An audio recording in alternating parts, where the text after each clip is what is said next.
It has come time for another coating by White Glove Detailing. So today we're going to ceramic coat this 2024 BMW X7.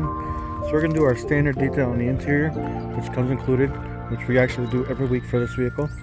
We're going to wash it, get it prepped, and then coat it. It is going to get a light polish on it. There's a bunch of little bugs everywhere that we got to take care of. Everything is going to get coated, the headlights, the paint, all the trimmings, and then get this thing protected. We have finished up this BMW X7. It got coated in Gyeon One.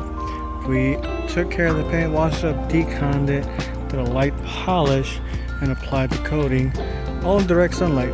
Yes, you can do it if you do it correctly. We obviously washed the wheels. We did a mini interior on this bad boy. We're hitting up the glass right now to finish everything up, and then we do things the right way. Remove the plate and get behind it.